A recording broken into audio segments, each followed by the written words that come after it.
This is my new favourite time of the day. It's Monday morning, 7:15. I've got my coffee, ready to start work.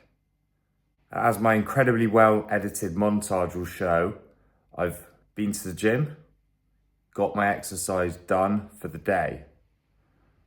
Now, it's my favourite time of day because for so long, it didn't exist. When I was drinking, there's zero chance I'd be up at this time.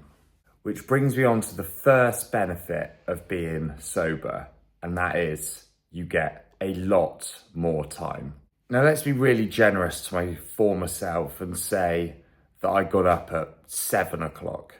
That would mean that I've had 500 extra hours just by waking up at 5:30. When you also include the amount of time that I'd have spent lying in bed hungover, and then you consider that actually I'm using that extra time to do things that better myself, the difference it makes is enormous. Other people's acceptance and understanding of me not drinking has been the biggest challenge by far. Alcohol comes with its own culture and fanatical loyalty about it.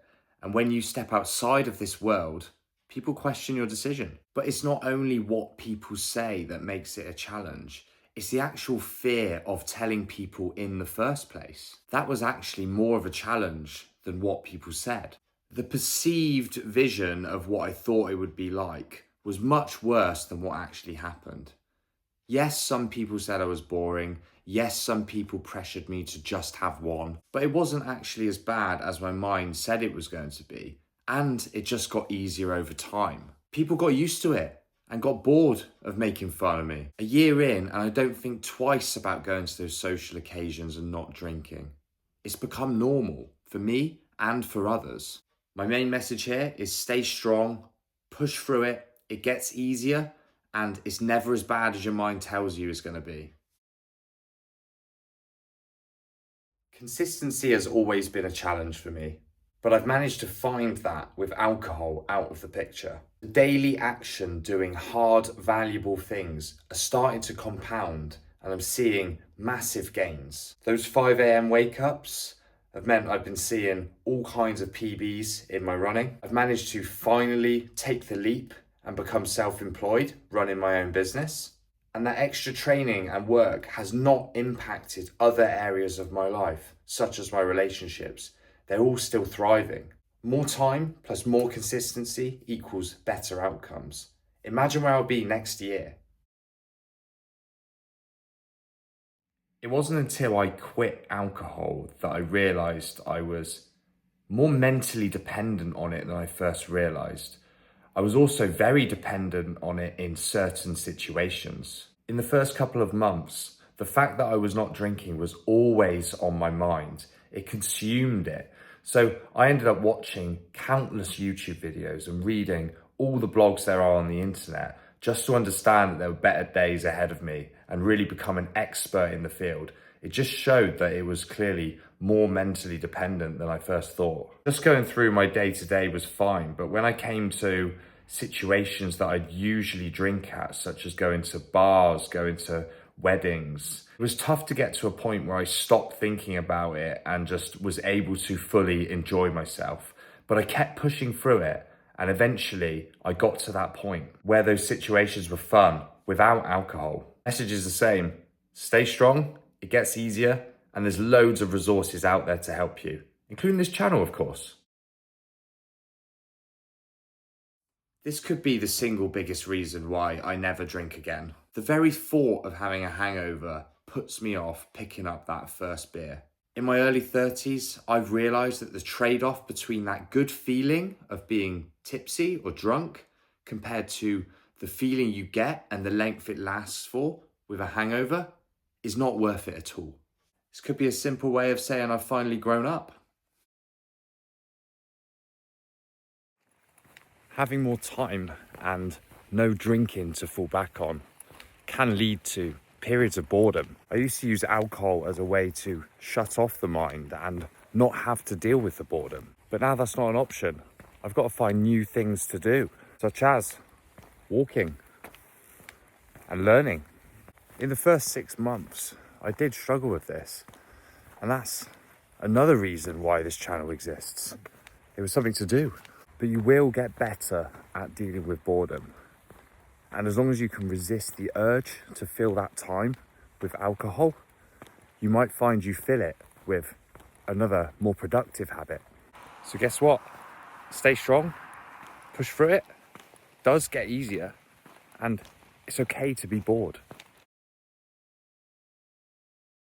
No booze has meant that my diet's improved, my exercise always happens, I sleep much better, and I generally just look after myself. At 32, I'm the healthiest I've ever been, and hopefully added years onto my life expectancy. Don't just take it from me. I've had countless compliments saying I'm looking the best I've ever looked, which is always nice. They say that expectations are the destroyer of happiness, and that was certainly the case when I first quit. Spoiler alert, you don't feel incredible every single day when you quit alcohol. That you do still have off days. Fortunately, this was not what I was hoping for, and that led to one of the challenges, which was my unmet expectations. Again, this was where I relied on YouTube, and it's part of the reason that this channel exists. They gave me the motivation to keep going because they told me that more benefits were ahead, which is exactly what I want to do for people through these videos. Quitting alcohol also took me back to the person I was before I even started drinking. Surprisingly, all of the flaws I had were still there, and that's because I was simply masking them with alcohol. What this did mean is that I could actually develop those things and have more sustainable personal gains. What you now see before you is a much happier, much more content person. Remember, stay strong, it gets easier, and real personal development is just around the corner. I've discovered what I actually find fun, and what were the things I was doing that I was only finding fun because I'd enhanced it by alcohol. For example, I won't be entering another nightclub in my life, and I'm completely okay with that. This isn't just limited to activities.